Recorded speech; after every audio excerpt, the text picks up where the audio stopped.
Hello students, today we discuss about pedigree analysis and genetic और chromosomal disorder। तो आज हम लोग डिस्कस करेंगे सबसे पहले पेडिग्री एनालिसिस के बारे में। ठीक है, बहुत इंपॉर्टेंट टॉपिक है, ध्यान से समझिएगा।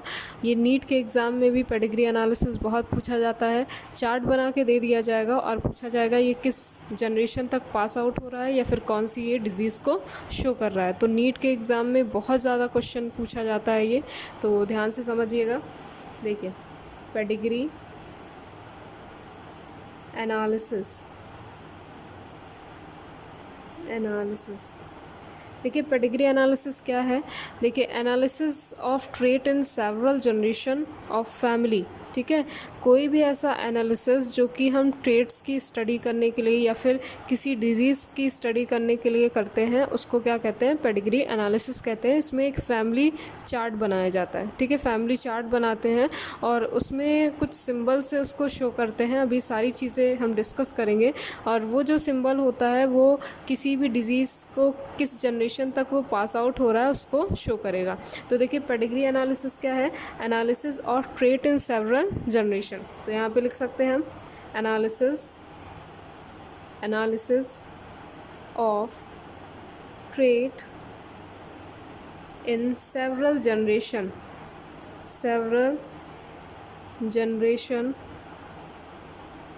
Of family is called pedigree analysis. ठीक है, शॉर्ट फॉर्म में मैंने लिखा है, आप लोग इसको नोट कर लीजिएगा। अब देखिए, ये क्या है, एक फैमिली चार्ट है। ठीक है, फैमिली चार्ट की तरह होता है। इसमें कुछ सिंबल से इसको शो किया जाता है, सिंबल से इसको डिनोट किया जाता है। तो देखिए, अगर कोई स्क्वायर है तो इसका मतलब ये है कि ये मेल को दिखा रहा है। ठीक है, मेल को शो कर रहा है। अगर सर्कल है तो ये फीमेल को शो करेगा। ठीक है, और अगर सर्कल या फिर स्क्वायर पे, ठीक है, या स्क्वायर पे या फिर सर्कल क्या है, शेडेड है। ठीक है, इस तरह से शेड है, तो इसका मतलब ये है कि ये जो इंडिविजुअल है वो किसी ना किसी डिजीज़ से अफेक्टेड है। तो अगर आपको कोई भी सर्कल या फिर स्क्वायर, ठीक है, सर्कल या फिर स्क्वायर शेड दिखता है तो इसका मतलब ये क्या है, अफेक्टेड पर्सन है। क्या है, अफेक्टेड। क्लियर। अब देखिए, मान लीजिए ये जो स्क्वायर है वो सर्कल के साथ, ठीक है, इस सर्कल के साथ मतलब ये जो मेल है वो फीमेल के साथ एक सिंगल लाइन से जॉइंट है। ठीक है, एक सिंगल लाइन से जॉइंट है, तो इसका मतलब क्या है, दोनों के बीच में मेटिंग हो रही है। और अगर डबल लाइन से है, ठीक है, आपको इस तरह से भी दिखेगा। अगर डबल लाइन से इस तरह से दिख रहा है तो इसका मतलब ये क्या है, ये क्लोजली रिलेटेड है। ठीक है, ये दिखाता है क्लोजली रिलेटेड। ठीक है, इसके बाद अगर ये सिंबल आपको दिखता है तो इसका मतलब ये क्या है, सेक्स अनस्पेसिफाइड। क्लियर। अब देखिए, मान लीजिए इसमें 5 दिया हुआ है, सेक्स अनस्पेसिफाइड में 5 दिया हुआ है, इस तरह से 5 लिखा हुआ है। तो इसका मतलब ये है कि ये जो ऑफस्प्रिंग है, ठीक है, ये 5 ऑफस्प्रिंग को क्या कर रहा है, प्रोड्यूस कर रहा है, जो कि अनअफेक्टेड है। तो अगर ये दिखाता है तो इसका मतलब है 5 अनअफेक्टेड ऑफस्प्रिंग। समझ में आ रहा है। अब देखिए, यहाँ पे मान लीजिए ये क्या है, स्क्वायर है और ये क्या है, सर्कल है। सिंगल लाइन से मेट है, मतलब कि ये क्या हो रहा है, इनके बीच में मेटिंग हो रही है। अब ये क्या कर रहा है, 2 मेल, ठीक है, एक मेल है और दूसरा क्या है, फीमेल है। ठीक है, ये फीमेल हो गई और ये क्या हो गया, मेल हो गया। तो इसका मतलब क्या होगा, इसका मतलब ये है कि ये फर्स्ट जनरेशन है। ठीक है, फर्स्ट जनरेशन कौन सी होती है, पेरेंटल जनरेशन। और ये जो पेरेंटल जनरेशन है आपस में मेट करके 2 ऑफस्प्रिंग को प्रोड्यूस कर रही है, तो ये क्या हो जाएगा, आपका सेकंड जनरेशन हो जाएगा। सेकंड जनरेशन जो कि ऑफस्प्रिंग को शो करेगा। इसी तरह मान लीजिए अगर ये जो मेल है, ठीक है, ये जो ऑफस्प्रिंग है वो किसी भी फीमेल के साथ मेट करता है। ठीक है, मेट कर रहा है। देखिए, यहाँ पे एक चीज़ ध्यान रखिएगा, सेंटर से जो लाइन जॉइंट है, ठीक है, सेंटर से अगर लाइन जॉइंट है तो इसका मतलब क्या है, ये मेटिंग कर रहा है। और अगर ये नीचे की तरफ दिखा रहा है तो इसका मतलब क्या है, ये इसी इंडिविजुअल के ऑफस्प्रिंग हैं। तो अब देखिए, ये जो मेल है अगर किसी भी फीमेल के साथ मेटिंग कर रहा है और ये प्रोड्यूस करता है, मान लीजिए 3 चाइल्ड को प्रोड्यूस करता है, जिसमें से एक फ़ीमेल होती है और 2 मेल्स होते हैं, तो इसका मतलब ये क्या है, थर्ड जनरेशन है। कौन सी जनरेशन हो जाएगी, थर्ड जनरेशन हो जाएगी। क्लियर होगी इतनी बात। अब यहाँ पे देखिए, अगर कोई भी मान लीजिए फीमेल कैरियर होता है, ठीक है, अगर आपको फीमेल है, कोई भी फीमेल है, फीमेल में आधा पार्ट क्या होता है, शेडेड होता है, आधा क्या होता है, हाफ शेडेड होगा, और हाफ पार्ट क्या होता है, अनशेडेड होता है, ठीक है, अनशेडेड। तो इसका मतलब ये क्या है, कैरियर है। मान लीजिए जो फीमेल है, फीमेल का जो क्रोमोसोम होता है, सेक्स जो क्रोमोसोम होता है वो क्या होता है, XX होता है। तो XX का मतलब है कि दोनों में से एक जीन पे अगर हीमोफीलिया अगर है, तो हीमोफीलिया सिर्फ एक ही क्रोमोसोम पे लोकेटेड है, तो इसका मतलब ये क्या है, कैरियर है। अगर दोनों पे होगा तो वो क्या हो जाएगी, अफेक्टेड हो जाएगी। समझ में आया। तो अगर क्या है, एक पार्ट, हाफ पार्ट अगर शेडेड है और हाफ पार्ट क्या है, अनशेडेड है, तो इसका मतलब ये क्या होती है, कैरियर होती है। इतनी बात समझ में आ गई आप लोग को। अब नेक्स्ट इसके बाद देखेंगे जेनेटिक डिसऑर्डर। जेनेटिक डिसऑर्डर, इसके पहले देख लेते हैं कौन कौन से टाइप की डिजीज़ होती है। Types of disease, types of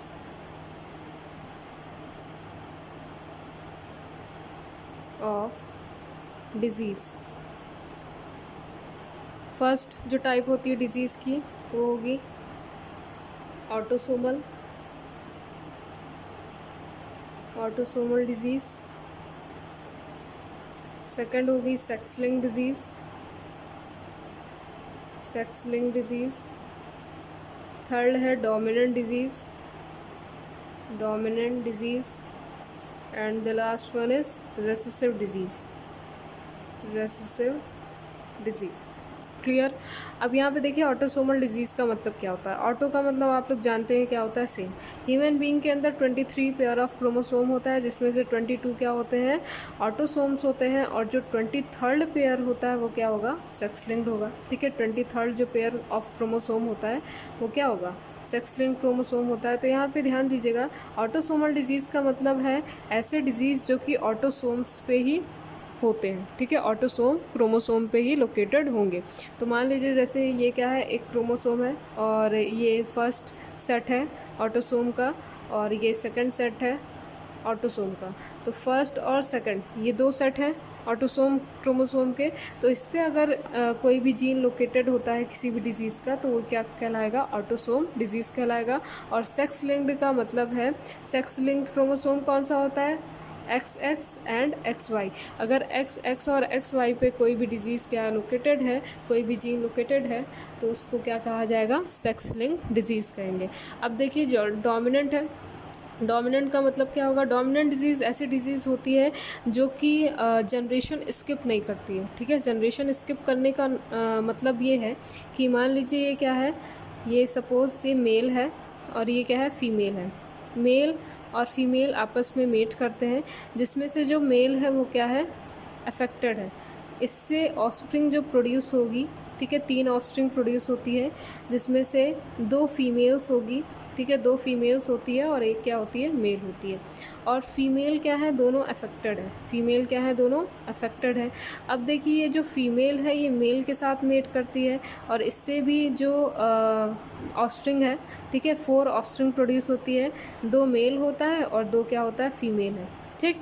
तो ये हो गई आपकी फर्स्ट जनरेशन, ये हो गई सेकंड जनरेशन, और ये क्या हो जाती है, थर्ड जनरेशन हो जाती है। क्लियर। अब देखिए मान लीजिए फर्स्ट और सेकंड में, ठीक है, फर्स्ट और सेकंड में क्या है, अफेक्टेड है, ठीक है, अफेक्टेड है, बट थर्ड में नहीं है, ठीक है, थर्ड में नहीं है। तो यहाँ पे देखिए जब तीनों जनरेशन में, जब हर जनरेशन में जो ऑफस्प्रिंग होते हैं, जो इंडिविजुअल होते हैं, अगर वो अफेक्टेड होते हैं तो उसको क्या कहेंगे, डोमिनेंट डिजीज़ कहेंगे। और रेसेसिव डिजीज़ में क्या होगा, एक जनरेशन क्या हो जाता है, स्किप कर जाता है। जैसे कि फर्स्ट जनरेशन और सेकंड जनरेशन में अफेक्टेड है, बट थर्ड में क्या है, अफेक्टेड नहीं है, तो ये क्या हो जाएगा, रेसेसिव डिजीज़ कहलाएगा। और अगर तीनों जनरेशन में क्या है, अफेक्टेड है, तो ये क्या कहलाएगा, आपका डोमिनेंट डिजीज़ कहलाएगा। इतनी बात क्लियर हो गई। तो ऑटोसोमल डिजीज़ का मतलब है जो ऑटोसोम्स क्रोमोसोम पे जो डिजीज़ अफेक्टेड करते हैं, ठीक है, अफेक्ट करेंगे, जीन को अफेक्ट करेंगे, उसे क्या कहेंगे, ऑटोसोमल डिजीज़ कहेंगे। और सेक्स लिंक्ड डिजीज़ का मतलब है जो कि सेक्स क्रोमोसोम पे अफेक्ट करेंगे, डोमिनेंट का मतलब है कि अगर मान लीजिए मेल और फीमेल में से कोई भी एक अफेक्टेड है तो ये हर जनरेशन को क्या करेगा, अफेक्ट करेगा, जनरेशन स्किप नहीं करता है। ठीक है, फर्स्ट में भी है, सेकंड में भी है, थर्ड जनरेशन में, तीनों जनरेशन में क्या है, अफेक्टेड इंडिविजुअल है, तो ये क्या कहलाएगा, डोमिनेंट कहलाएगा। और रेसेसिव का मतलब है जैसे मान लीजिए फर्स्ट और थर्ड में अफेक्टेड है बट सेकंड में नहीं है, तो ये क्या कहलाएगा, रेसेसिव डिजीज़ कहलाएगा। हम आगे इसके एग्जांपल्स भी डिस्कस करेंगे और इसका क्रॉस भी देखेंगे। तो अब देखिए आते हैं जेनेटिक डिसऑर्डर में। ठीक है, देखिए जेनेटिक जो डिसऑर्डर होता है उसको दो ग्रुप में कैटेगराइज किया गया है। तो यहाँ पे लिख सकते हैं genetic disorder grouped into two categories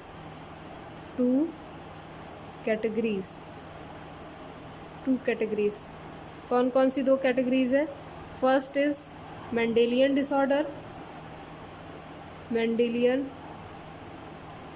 disorder, आप लोग को दिख रहा होगा डिसऑर्डर, और सेकंड जो है वो क्रोमोसोमल डिसऑर्डर। ठीक है, म्यूटेशन में मैंने सारी चीज़ इसकी बता दी थी आपको। तो देखिए जो म्यूटेशन में मैंने बताया था, point mutation, frame shift mutation, तो वो क्या होता है, मेंडेलियन डिसऑर्डर में आएगा। और जो क्रोमोसोमल डिसऑर्डर होता है उसमें डाउन सिंड्रोम है, टर्नर सिंड्रोम है, ये सब आएंगे। मेंडेलियन डिसऑर्डर का कहने का मतलब सिंपल सा ये मतलब है कि जब सिंगल जीन में, ठीक है, सिंगल जीन में जब डिफेक्ट होगा तो वो क्या कहलाएगा, मेंडेलियन डिसऑर्डर। इसका एग्जाम्पल आपका हो जाएगा हीमोफीलिया और सिकल सेल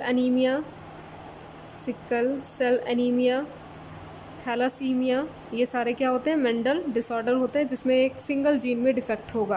क्रोमोसोमल डिसऑर्डर की अगर बात करें तो क्रोमोसोम के अरेंजमेंट पे डिफेक्ट आता है। ठीक है, क्रोमोसोम के अरेंजमेंट में मान लीजिए अगर 46 क्रोमोसोम है तो 46 की जगह एक ऐड हो गया तो वो 47 क्रोमोसोम बन जाता है। ठीक है, 47 क्रोमोसोम है या फिर 45 क्रोमोसोम होता है तो ये क्या कहलाएगा, क्रोमोसोमल डिसऑर्डर कहलाएगा। इसमें आ जाएगा आपका डाउन सिंड्रोम। ठीक है, इसका example down syndrome plus Turner syndrome.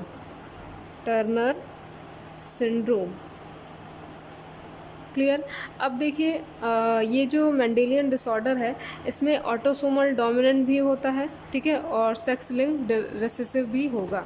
अब देखिए सबसे पहले हम बात करेंगे इसमें मेंडेलियन डिसऑर्डर की। ठीक है, मेंडेलियन डिसऑर्डर का एग्जांपल क्या है, haemophilia and sickle cell anaemia. ये क्या होता है इसके बारे में पहले डिस्कस कर लेते हैं। तो पहला क्या है, हीमोफीलिया। तो यहाँ पे देखिएगा ध्यान से,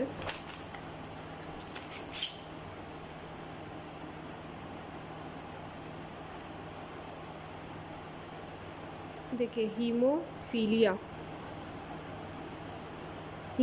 पहले है क्या ये देख लेते हैं। देखिए हीम का मतलब क्या है, ब्लड या फिर आयरन।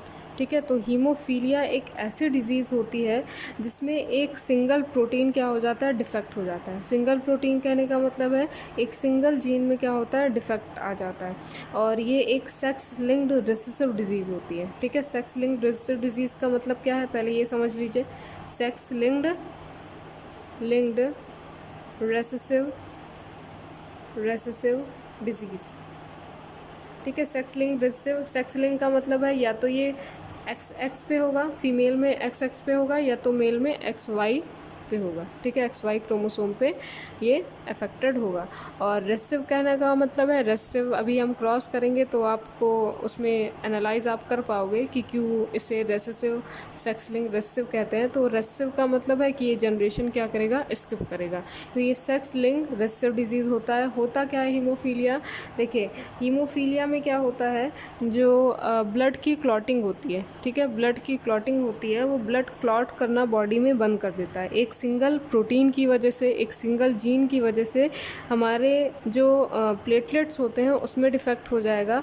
और जो प्लेटलेट्स क्लॉटिंग कराते हैं ब्लड के अंदर, वो क्लॉटिंग कराना क्या कर देते हैं, बंद कर देते हैं, जिसकी वजह से कंटिन्यूअस बॉडी में क्या होता है, ब्लड का फ्लो होता है। ठीक है, अगर कोई हल्का सा भी अगर आपको प्रिक कर देता है तो कंटिन्यूअसली ब्लीडिंग होती रहेगी और इतनी ज़्यादा कभी कभी ब्लीडिंग होती है कि उस पेशेंट की डेथ भी हो सकती है।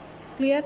तो ये क्या होता है, सेक्स लिंक्ड रिसेसिव डिजीज़ होगा, और इसमें ये अनअफेक्टेड कैरियर फीमेल होती है जो कि मेल प्रोजेनी को क्या करेगी, अफेक्ट करेगी। और इसमें क्रिस क्रॉस कंडीशन भी होता है। क्रिस क्रॉस कंडीशन का मतलब है अगर किसी मेल को है, मेल को फर्स्ट जनरेशन में मेल को ये डिजीज़ है, तो सेकंड जनरेशन में ये फीमेल चाइल्ड, ठीक है, फीमेल चाइल्ड मतलब कि गर्ल चाइल्ड को होगा।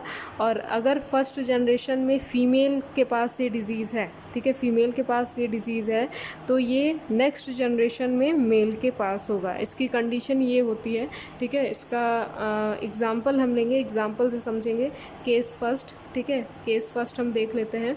इसमें क्या होता है, जैसे मान लीजिए एक नॉर्मल फादर है और कैरियर फीमेल है, ठीक है। एक एग्ज़ाम्पल लेते हैं, normal father and carrier female, या फिर कैरियर मदर दिख रहा है आप लोग को। देखिए, अगर नॉर्मल फादर है तो इसका क्रोमोसोम क्या हो जाएगा, XY हो जाएगा। क्लियर, क्योंकि सेक्स लिंक्ड है, XY हो जाएगा। और जो कैरियर मदर है इसका क्रोमोसोम क्या होगा, XX है, ठीक है, XX होगा। क्योंकि ये कैरियर है तो मैंने बताया था कोई एक ही क्रोमोसोम अफेक्ट करेगा, ठीक है। अगर यहाँ पे हीमोफीलिया, तो हीमोफीलिया को हम लोग H से दिखाएंगे, हीमोफीलिया को H से दिखाएंगे। X के ऊपर, इस क्रोमोसोम के ऊपर, इस सेक्स लिंक्ड क्रोमोसोम के ऊपर हीमोफीलिया डिजीज़ है, तो इसको इस तरह से हम दिखा सकते हैं। अब देखिए क्रॉस करा देते हैं। देखिए यहाँ से आपका गैमीट फॉर्म कर लीजिए X, और ये क्या हो जाएगा, Y, और यहाँ पे हो जाएगा XH, और ये क्या हो जाएगा, X, ठीक है। अब क्रॉस कर लीजिए, देखिए क्या आता है रिज़ल्ट। यहाँ से आ जाएगा X, यहाँ से आ जाएगा XH, यहाँ से आ जाएगा X, यहाँ से आ जाएगा X, इधर से आ जाएगा आपका Y, इधर से आ जाएगा क्या, XH, ठीक, इधर से आ जाएगा आपका Y, और इधर से क्या आ जाएगा, X आ जाएगा, ठीक है। तो ये आपका रिज़ल्ट आएगा। तो यहाँ पे देखिए क्या हुआ, एक जो फीमेल है XX है, मतलब कि ये फीमेल है, ठीक है, फीमेल, ये भी क्या है, फीमेल, ये क्या है, मेल, ठीक है, और ये भी क्या है, मेल है। समझ में आ रहा है। अब यहाँ पे देखिए XX पे एक फीमेल पे एक हीमोफीलिया है, ठीक है, मतलब कि ये क्या है, कैरियर है, ठीक है, कैरियर है, ठीक। अब देखिए फीमेल है, नॉर्मल फीमेल होगी, ये नॉर्मल हो जाएगी। और ये मेल जो होगा, क्योंकि Y जो क्रोमोसोम होता है इस पर बहुत ही कम जीन होते हैं, ठीक है, कम जीन प्रेजेंट होते हैं, तो यहाँ पे मेल कैरियर नहीं होता है, ठीक है। मेल क्या हो जाएगा, अफेक्टेड हो जाएगा, मेल अफेक्टेड हो जाएगा, और यहाँ पे मेल क्या हो जाएगा, नॉर्मल हो जाएगा, ठीक है, नॉर्मल। तो देखिए क्या रिज़ल्ट आया, एक फीमेल और एक मेल क्या है, बिल्कुल नॉर्मल है, जिसमें से एक मेल क्या है, अफेक्टेड है, और जो फीमेल है क्या है, कैरियर है, मतलब कि इसके एक ही क्रोमोसोम पे, क्योंकि 2 क्रोमोसोम होते हैं, तो एक ही क्रोमोसोम पे क्या होता है, H, ठीक है, H का मतलब हीमोफीलिया प्रेजेंट है, तो इसको क्या कहेंगे, कैरियर। अगर इसका आप पेडिग्री एनालिसिस बनाएंगे, फैमिली ट्री बनाएंगे, तो कैसे बनेगा, देखिए ध्यान से। यहाँ पे क्या है, नॉर्मल फादर है, तो नॉर्मल फादर के लिए स्क्वायर, ठीक है, mate with carrier mother, carrier mother के लिए क्या होगा, हाफ शेडेड पार्ट होगा। इससे कितने ऑफस्प्रिंग आ रहे हैं, 4 ऑफस्प्रिंग बना दीजिए। पहला क्या है, फीमेल है, सर्कल बनाएंगे, फीमेल कैरियर है, हाफ शेड पार्ट बनाएंगे आप।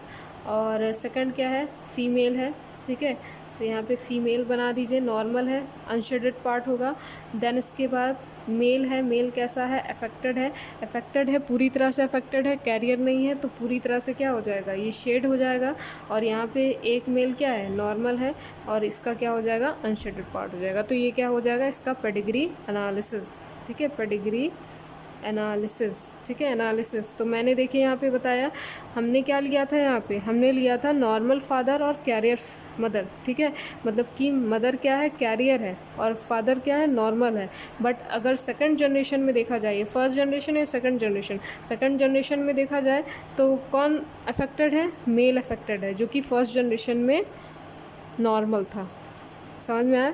तो केसेस ये होते हैं, क्रॉस कंडीशन होती है कि मेल अगर अफेक्टेड है फर्स्ट जनरेशन में तो उसकी जो फीमेल होगी सेकंड जनरेशन में उसको वो अफेक्ट करेगा, और फर्स्ट जनरेशन में अगर फीमेल अफेक्टेड है तो वो सेकंड जनरेशन में मेल को अफेक्ट करता है। तो यही कंडीशन आ गई यहाँ पे।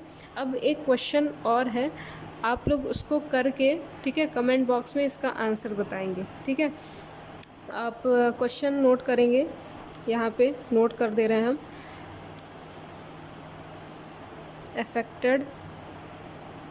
affected male with carrier female, carrier दिख रहा है आप लोग को, विथ कैरियर फीमेल। ठीक है, अफेक्टेड मेल है, इसका कैरियर फीमेल के साथ क्रॉस करा के इसका रिज़ल्ट बनाना है और पेडिग्री एनालिसिस ट्री बना के आप कमेंट बॉक्स में इसको सेंड करिए। अगर कोई भी डाउट होता है तो आप लोग पूछ सकते हैं। नेक्स्ट इसके बाद आते हैं सिकल सेल एनीमिया पे।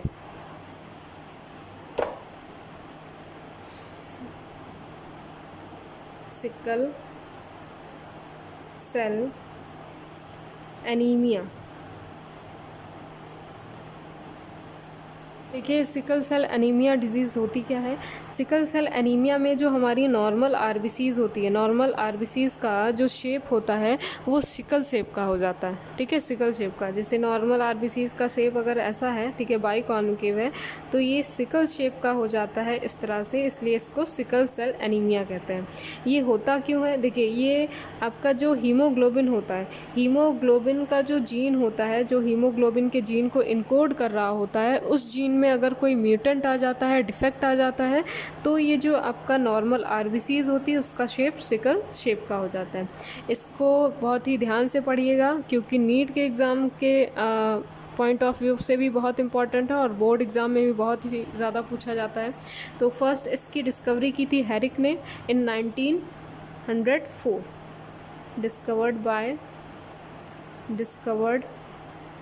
Bye Herrick. इसको थोड़ा सा डिटेल में हम पढ़ेंगे इन 1904। ठीक है, ये एक ऑटोसोमल रेसेसिव डिजीज़ होती है, ऑटोसोमल रेसेसिव डिजीज़। ठीक है, ऑटोसोमल रेसेसिव डिजीज़ क्यों कहा गया, क्योंकि ये ऑटोसोम्स जो क्रोमोसोम होते हैं उस पर ये जीन प्रेजेंट होते हैं और उसी को डिफेक्ट करेगी। रेसेसिव इसलिए क्योंकि ये जनरेशन स्किप करती है। अब यहाँ पे देखिए होता ये है कि जो आपका ऑटोसोम में से 11th नंबर का जो क्रोमोसोम होता है, ठीक है, 11th नंबर का जो क्रोमोसोम होता है उसमें डिफेक्ट करता है। ठीक है, 11th में जो 6th पोजीशन पे जो कोडॉन होता है, जो डीएनए की सीक्वेंसिंग होती है, उस कोडॉन को जब डिफेक्ट करता है तो इसमें क्या हो जाता है, म्यूटेशन आ जाती है। अब यहाँ पे ध्यान से देखिएगा, अगर मान लीजिए, देखिए ऑटोसोम में से जो 11th क्रोमोसोम है, ठीक है, 11th क्रोमोसोम की बात कर रहे हैं हम। ठीक है, 11th क्रोमोसोम पे ये हीमोग्लोबिन का जो जीन है वो प्रेजेंट होता है। तो इसके डीएनए की जो सीक्वेंसिंग होती है, ठीक है, नॉर्मल डीएनए की जो सीक्वेंसिंग होती है वो ये देखिए होती है आपका GTC होती है, एक सेकंड, GTG, ठीक है, फिर GAC, TGA, GGA, CTC। ठीक, ये समझ में आया।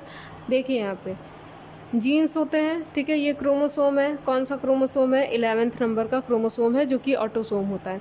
11th नंबर के क्रोमोसोम पे ये जो हीमोग्लोबिन है, इस हीमोग्लोबिन का जीन क्या होता है, प्रेजेंट होता है, जिसमें 2 चेन्स होती है, एक अल्फ़ा चेन होती है, दूसरा बीटा चेन होती है। तो अब जब इसके डीएनए की सीक्वेंसिंग को आप देखोगे सीधा करके, तो ये पहला अमीनो एसिड है, ये दूसरा अमीनो एसिड है, ये तीसरा है, ये चौथा है, ये पाँचवा, ये छठा। ठीक है, ये चेन्स में क्या होते हैं, इस तरह से अरेंज होते हैं। ठीक है, चेन्स में इस तरह से अरेंज होते हैं। तो पहला जो अमाइनो एसिड है, पहला अमाइनो एसिड वो ये है, दूसरा क्या है, ये है, तीसरा ये है, चौथा ये है आपका पांचवा ये है और छठा क्या है, ये है। तो हमने 11th क्रोमोसोम की बात की और 11th क्रोमोसोम पे जो 6th पोजीशन 11th क्रोमोसोम पे जो हीमोग्लोबिन की डीएनए की सीक्वेंसिंग होती है, उस नॉर्मल डीएनए सीक्वेंसिंग की अगर बात की तो उसका सीक्वेंस क्या होता है, ये होता है। ठीक है, पहला पोजीशन, दूसरा पोजीशन, तीसरा, चौथा, पाँचवा, छठा पोजीशन। तो 6th पोजीशन पे क्या होता है, ग्लूटामिक एसिड प्रेजेंट होता है। क्या प्रेजेंट होगा, ग्लूटामिक एसिड। ग्लूटामिक एसिड जो होता है वो चेंज हो जाता है किसमें, वैलीन में। ठीक है, क्यों वैलीन में चेंज होता है, क्योंकि उसमें एक पॉइंट म्यूटेशन आ जाता है। एक सिंगल जीन में जब डिफेक्ट आ जाएगा तो वो पूरा का पूरा अमाइनो एसिड जो प्रोटीन को कोड कर रहा है, ग्लूटामिक एसिड से वो वैलीन में क्या होता है, चेंज हो जाता है, जिसकी वजह से जो आरबीसीज होती है, नॉर्मल आरबीसीज, वो सिकल शेप में आ जाएगी। ठीक, तो यहाँ पे देखिए डीएनए सीक्वेंसिंग ये है, नॉर्मल डीएनए सीक्वेंस। ठीक, अगर यहाँ पे देखिए सी का अगर देखें कम्प्लीमेंट्री बेस क्या होगा, जी हो जाएगा। ए का क्या होगा, टी, जी, यहाँ पे सी। ठीक है, ये टी का क्या हो जाएगा, ए हो जाएगा। आपको पता है adenine bind with thymine and cytosine bind with guanine. ठीक है, ये बात समझ में आ रही है। अब देखिए G bind with what, G bind with C. ठीक है, क्योंकि साइटोसिन बाइंड करता है किससे, जी से बाइंड करता है, ग्वानिन से बाइंड करता है। G bind with C, A bind with T, C bind with G, T bind with A, G bind with C, A bind with T. ठीक है, G bind with C, G bind with C, A bind with T, C bind with G, T bind with, ध्यान दीजिएगा, A, and C bind with G. ठीक है, ये इसकी normal sequencing हो गई। यहाँ पे ध्यान दीजिएगा, अब जब इसका mRNA फॉर्म होगा, ठीक है, mRNA फॉर्म होगा, तो mRNA में क्या होता है, मैंने बताया था, जो थाइमिन होता है वो रिप्लेस हो जाता है किससे, यूरेसिल से। किससे रिप्लेस हो जाएगा, यूरेसिल से। तो जब mRNA इसका फॉर्म होगा तो इसमें क्या बनेगा, जी, टी है, ठीक है, टी की जगह पे यू, जी। ठीक, अब यहाँ पे सी है, सी आ जाएगा, ए, सी, सी, टी की जगह पे बस यू करना है आपको, जी, ए, सी, और यहाँ पे यू कर देना है। यहाँ पे आ जाएगा सी, सी, यू आ जाएगा। ठीक, और यहाँ पे जी, ए की जगह पे क्या आ जाएगा, ए की जगह पे ए ही रहेगा, और यहाँ पे जी आ जाएगा।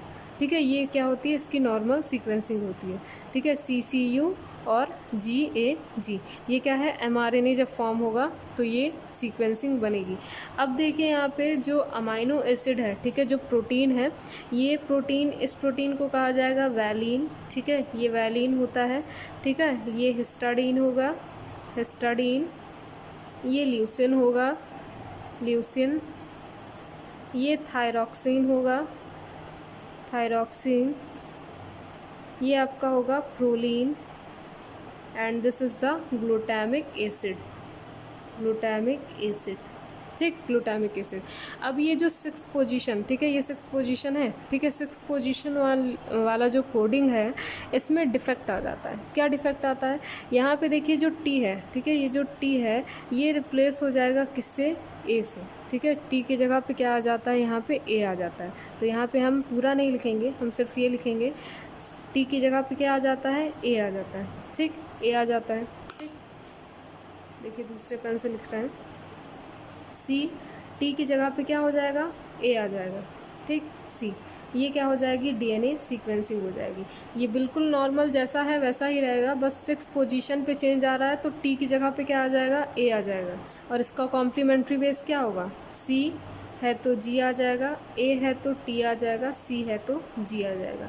ठीक है, ये क्या हो जाएगा, कॉम्प्लीमेंट्री बेस, जो कि डीएनए का था। अब अगर mRNA फॉर्म करें, इसका मैसेंजर आरएनए, तो यहाँ पे जी है तो जी ही रहेगा। ठीक, टी है तो यू आ जाएगा, टी रिप्लेस हो जाता है यू से, आरएनए में क्या होता है, यू होता है, और यहाँ पे जी हो जाएगा।